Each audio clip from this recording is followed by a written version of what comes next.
We hope you enjoy listening to this weekly podcast from Lifeline Church. Find out more by visiting lifelinechurch.co.uk. So today what we want to chat about is a process that Emma and I have been going through for quite a while, and we've called today's talk Thinking About What We're Thinking About, which our first disclaimer is that is completely stolen from Crossroads, so apologies to Dave and Amanda and all the Crossroads people. But we felt like it best kind of phrased a journey that Emma and I have gone on for a little while that we want to share with you today, and I think it's been really helpful as God has shone a light on a kind of another layer of thinking that goes behind what we're thinking about on the surface. If that makes any sense. Hopefully it will by the end. So just to give a bit of context, this is a conversation that we started back in March 2021. So this was quite a long time ago. And Emma and I do quite a lot of running together. So most of our conversations happen while we're running. And just to give you some idea of how long this conversation has gone on for, Emma counted up our miles on Strava together from the start of the conversation to about now, when we realised it was the equivalent of Goodmayes to Paris. So our second disclaimer is we're trying to condense what is a ridiculously long conversation into about 20 minutes. So we're going to skim over some things. But part of the reason we wanted to show you the depth and the distance is that there's a real value, I think, in going back over conversations with people, chewing through things, thinking about it, reflecting on it, and being willing to kind of adjust your position or understand somebody else's view a bit more. So we're going to dive into a few of the topics, but mostly what we were talking about was the really kind of big, weighty things that were coming up around justice, social injustice, politics, and various other kind of meaty things, and trying to get to grips with how God wants us to think about those things and reflect on them. Do you want to click again? Great, you hear me, lovely. So we're just going to go through 4 key points that we're hopefully going to cover. So just chat about the first one. So we're going to talk about whether we're conscious of the things that are driving our thought processes. So what is feeding our thinking and our opinions, and are we letting ourselves be influenced by these things just subconsciously without us kind of checking those things with God and with others?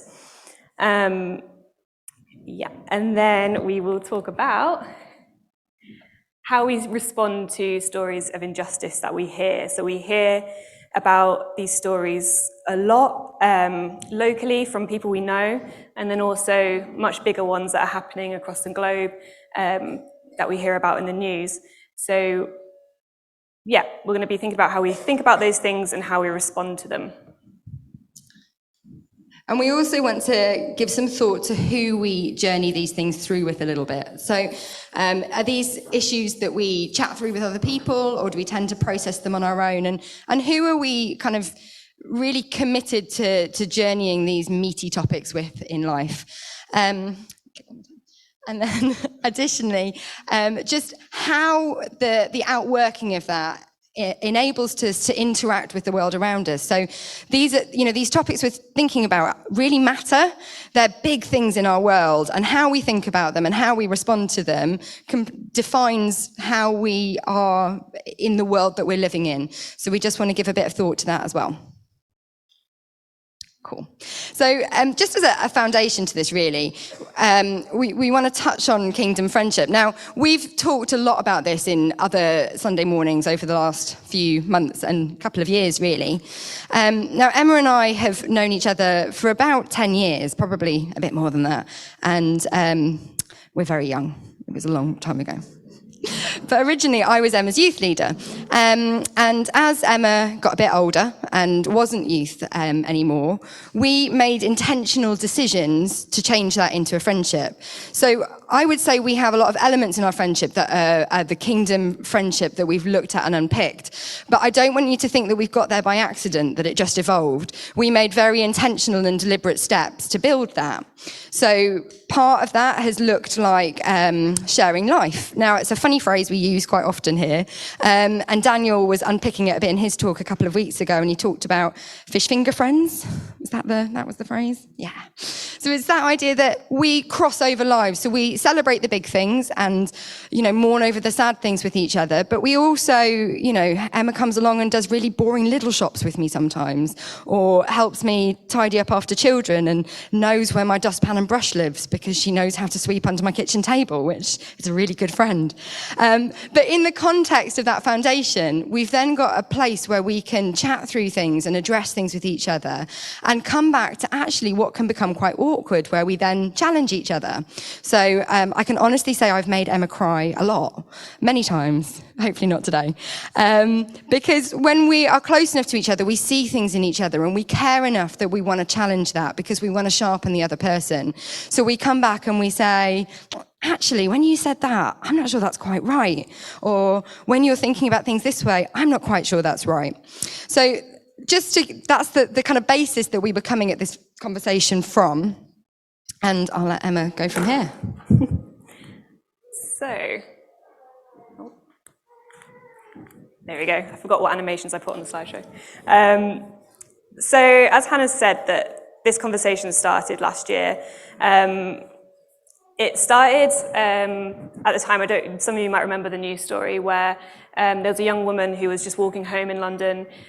She was kidnapped and murdered, and it was horrendous, and it sparked a massive national conversation about women's safety in London, and just all the injustice that surrounds that. So that really impacted me a lot. It really highlighted a lot of vulnerabilities that I felt as a young woman in London, and I knew that a lot of my peers felt the same. Had a lot of conversations with family and friends, and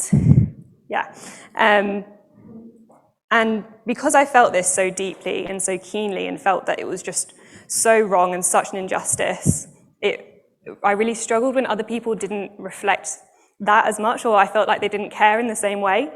And looking around me, I saw a lot of other churches and organizations making statements about safety of women, how this wasn't right, and Lifeline hadn't done this. So I was a bit like, I want my church to make a statement. I want my community to acknowledge my pain and the things that are happening. So I started to talk to Hannah about it. So this was one of the times that I made Emma cry, not intentionally. But I did care a lot, but I had this slightly knee-jerk reaction to it of, we've been here before. Like, there's always something. There is a big drama. There's a big response. Lots of people talk about it, and then not a lot changes. And we go back, and a few months later, this happens again. And, things like Black Lives Matter, when that movement first started, I really cared about it a lot. It's quite close to my family in many ways. But it's a big talk. There's lots of chat. And then after it, does stuff look very different. So I think I was probably a little bit cynical at the start of this conversation with Emma. And so as it kind of took shape, we came at it from slightly different ways. But just a little thing to kind of segue in at this point is really about church. Now, I love church. I think church is brilliant. It was God's idea, and it is brilliant that we all come together and we are a people. Church is people. But we're not designed to be all one generation, all one ethnicity, all one culture, and all one thought. We are a bunch of people who think differently, look different, practice different things, and we come together because we love God and we want to pursue him. But that is the design of God, that we are all different. So we need to be able to create space and conversation where we can have completely different thoughts to each other and figure that out together, because somewhere in there is the mind of God, and that's what we want to go after. So I realized as we kind of started to chew through this conversation that I had come at this really based on probably being a generation older than Emma. I know it's hard to believe. Very young. But, as I spoke to people my age, they kind of shared the same sort of opinion as me of, we've been there, we've done this. And as I spoke to people Emma's age, it was much more, come on, we've got to change this. So I realised that for me, there was things that were shaping my thought that weren't grounded. And at no point really had I paused and said, God, what's your response to this?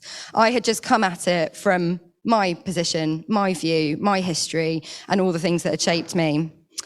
So we then had to move into a slightly different conversation where it was, actually, I love Emma enough to really understand why she thinks this way. I want to grapple this through with her, and I want to ask her endless questions. So I turned into a 3-year-old while we were running and just said, but why? But why? But why? And kept asking, because I really wanted to understand why. And, it raised that question of, can I still love Emma enough if she votes differently to me? Can I still love her if she thinks differently to me? Can I still love her if she doesn't come around to my view on something? And at the end of the day, if we completely disagree, can we still love each other in exactly the same meaningful way? And, what if she thinks I'm wrong? Because it's very rare. But what if she doesn't actually think I'm right? Which I always am. And so for Emma? So for me, it was thinking, can I still love Hannah through this? Can I still be her friend? When my default feeling is that, she's really old, different generation, doesn't care about the things I care about.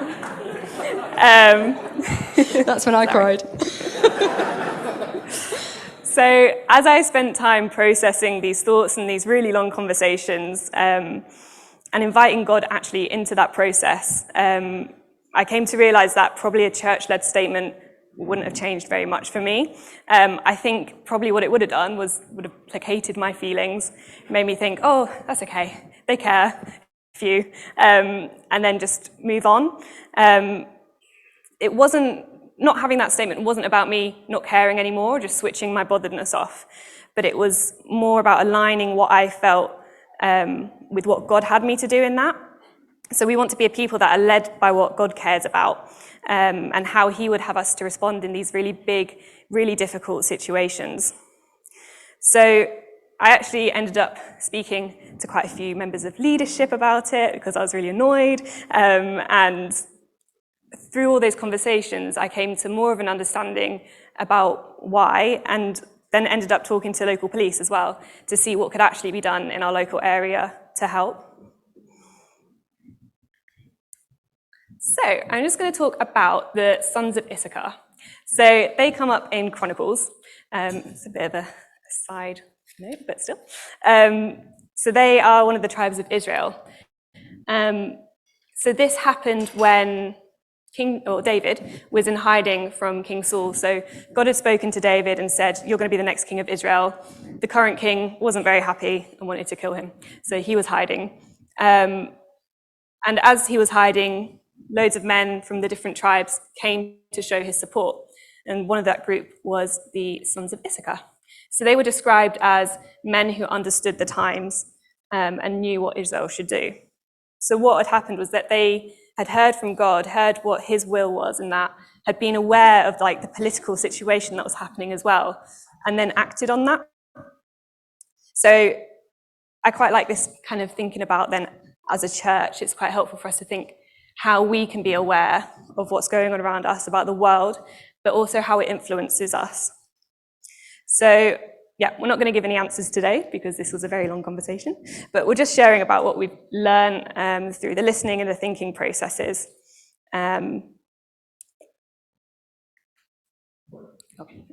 So as we started on this very long journey, we started to just question each other a bit more deeply about why we think what we think and how we got there.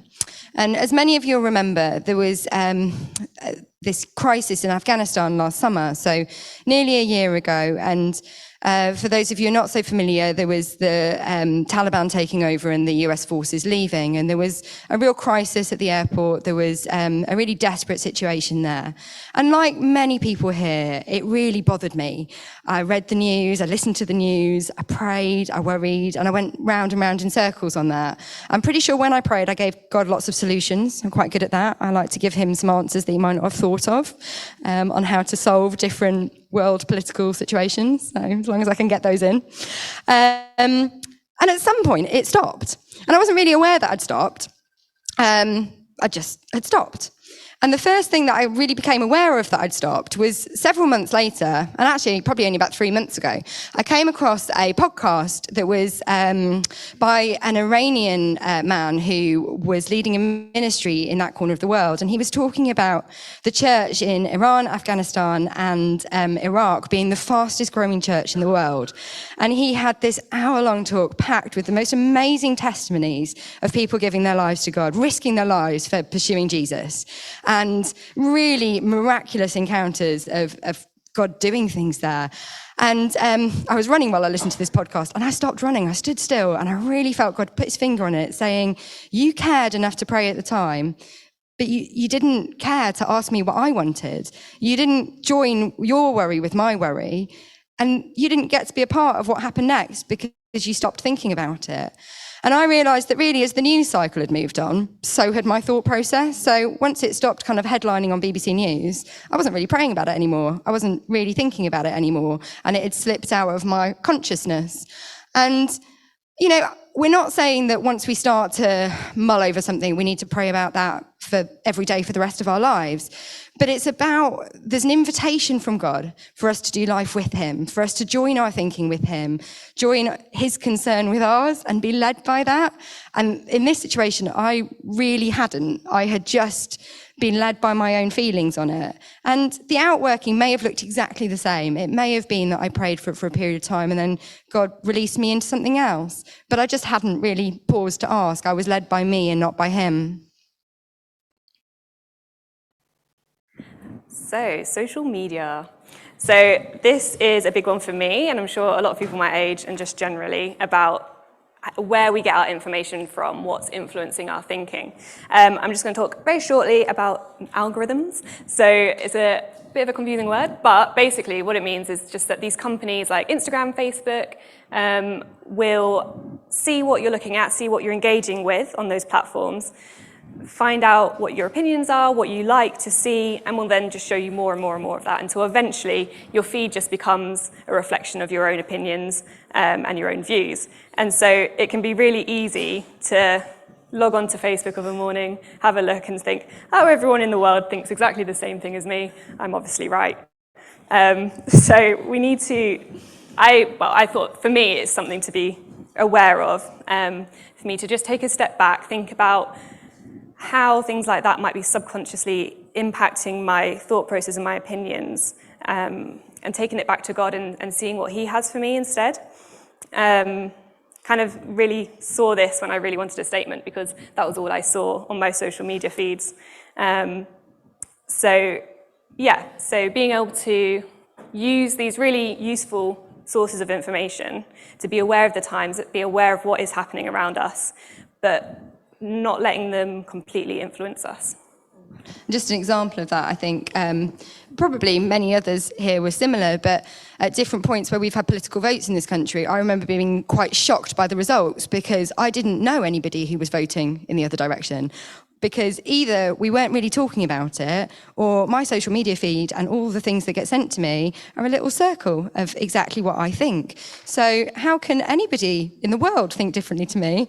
And so it's that thing of recognizing that we need to really actively seek out understanding other viewpoints and going after that, because we can't accidentally think that the things that are popping up on our phone are going to give us two viewpoints.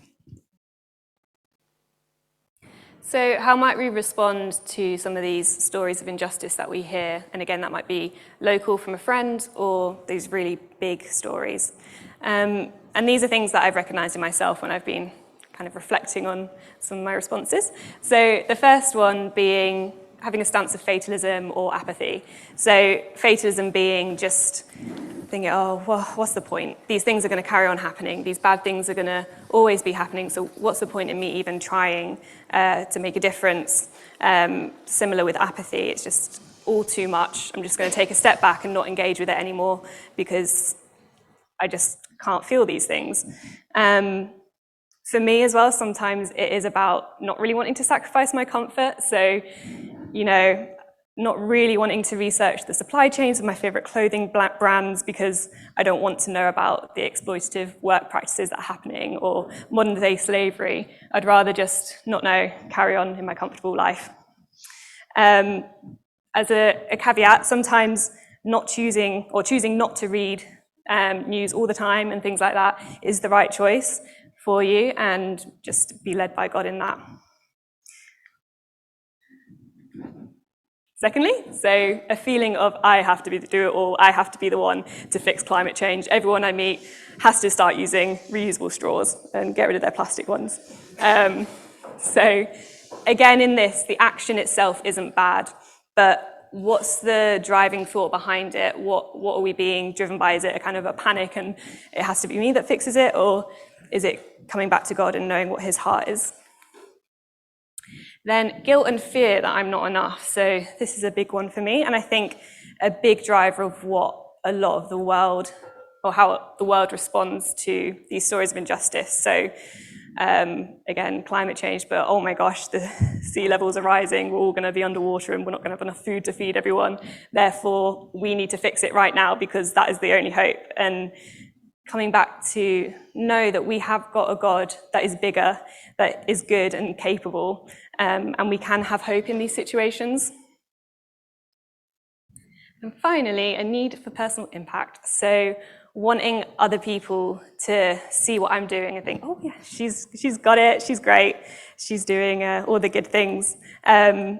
So, feeling like if I don't do that, what's my purpose, what's my legacy? Some of you might have been aware when George Floyd was murdered a year ago, there was a big drive on social media for everyone to put just like black screens on their social media as like a sign of solidarity. And I did do that because I did care about the situation a lot and it wasn't right. But I didn't really stop to think about it. And I think probably, if I was honest with myself, the driving thought was that I wanted my friends to think that I cared, which I did care, but I wanted them to know. Yeah. So these aren't all the possible responses that might happen, but some that I identified. And then how else might we respond if we can sit more in a place of God is good, basically, through a lens of hope. So this is the process I started to learn as we went through these conversations. So firstly, I just started being more aware of what my thoughts and feelings were. So it was quite an instant thing. If I read a story of injustice, I would have all these feelings straight away and they'd be very strong. So just having a pause, recognizing them, and going from there. And then taking them to God. So just taking that moment to step away before I did the action that everyone else was, or that would make me feel better, to just bring it to God and say, what is it that you're saying? What's your heart? Why are you caring about this? Oh, just as another one for that second point. So for me, when Sarah Everard was murdered, it actually helped me to really learn a whole new way of being with God, which was to lament. So to just actually sit with him and pour out my grief and my pain and know that he was there, that we didn't need an answer, we didn't need to fix it, but I knew that he cared so much more than me, and that was a massive source of comfort for me. So then knowing from God when we can let go. So as Hannah was saying, we can try, but we can't care about all of the things that we read about all the time, because we just would freeze up and we wouldn't end up doing anything. So as we bring these things to God and hear what his heart is on it, we can then know which situations are okay to lay down and which ones he's giving us to really pray into and impact. And then finally, to try and be more careful and more intentional with these unjust situations. So like when I talked about the social media with putting the black screen, I think, that was just a reaction thing, but was it actually caring for the people that were impacted in that? Was I being intentional? Was it just a, throwaway thing? Yeah, so just as an example to that, we really do think that God has for us to care like he cares. And the Bible is filled with things that he cares about. And the outworking of that is different in our world today. And I think the invitation is for us to come to him and ask him what things he's got for us to carry. But I think that that is going to look differently for each of us. And that's really important to first recognize, because when we're talking to people, we can catch what they're excited about. And that is not going to look the same. So as we've talked about before, church is amazing. It's going to be filled with different people, with different things we're all carrying. So for this verse in Psalm 68, where it says, I will set the lonely in families, that is a truth of God. It's a promise of God. And that is something that has always sat quite differently with me than other truths and promises of God.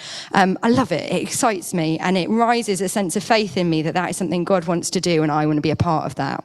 So that has looked different at different points in my life. And I think it probably first came up when I was a teenager still. And, you know, through being a teen and then a young adult, that's looked different. I'm still a young adult, Emma. But over time, I've been able to understand more of what God would have me to partner with him in that. So in the last couple of years, Richard and I have started fostering. And to me, that is something that God has given us to do. And I know that that is not something that is for all of us in this room to do. It will look different, this particular truth of God, for each of us. But as we've stepped out into fostering, I can honestly say it's probably pretty much the hardest thing I've ever done. And it takes me to the end of myself on a daily basis. And that's where I need God. And I couldn't do this without God. So I couldn't be operating in the way that he would have me outwork this promise and this truth if I wasn't doing it with him. And if I were trying to do it on my own, it would look disastrously different. And I think there's a freedom in knowing that God leads us into things to care about with him, but also to partner with him. It's not something we have to carry on our own. So we want to reflect God's heart in these different topics, these different situations, these different things of injustice. But we want to do that with him because we want to be led by him into his purposes, to be used by him in that, and not led by what we feel, where we actually just go around in circles and become quite ineffective, like I've already mentioned. And that's not what I want. I want to be with him doing something purposeful.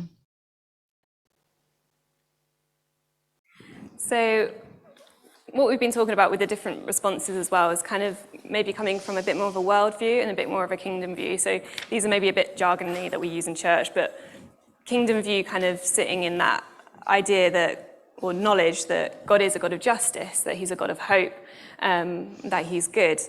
And viewing things from that instead of from the world view, which often operates on a basis of fear, guilt, panic, fatalism, all the things up there. For me, it was a massive thing to come back to God and actually, did I trust him with these situations? Did I trust that he was good and that he would bring good into these situations and alleviate the suffering? Because I think a lot of that was then just felt like I had to do it instead. Another verse that I found really helpful was Matthew 6:34, which is the don't worry about tomorrow. For me, that was often a bit of an empty verse, if I'm honest. It was a bit like, well, why are you telling me not to worry? I can't just switch my worry off. It's not how it works. And God really met me in lockdown, actually, with it. And it was a bit of a different situation, but it was just like this light bulb moment of realizing that I don't need to worry because God is good, because he is constant, because he will be there tomorrow, and he will be the same for me as he is today. So yeah, that was really helpful. And just learning to filter these stories of injustice through a lens of hope, and not what my idea of a solution would be.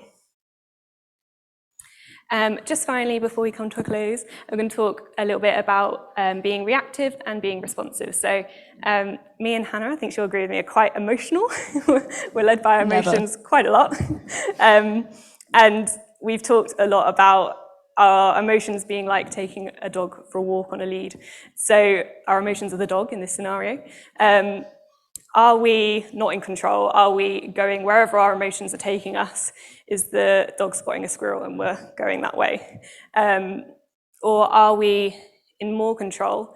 And are we considering what we're feeling? Are we bringing it back to God and going from there? And I'm not saying that our emotions are bad in any way at all. They're really helpful and they're really healthy to acknowledge.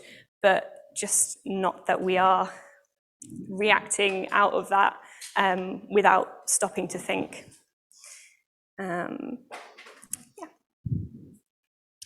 So just as we kind of finish up here, there's a few things I just want to leave you with to ponder.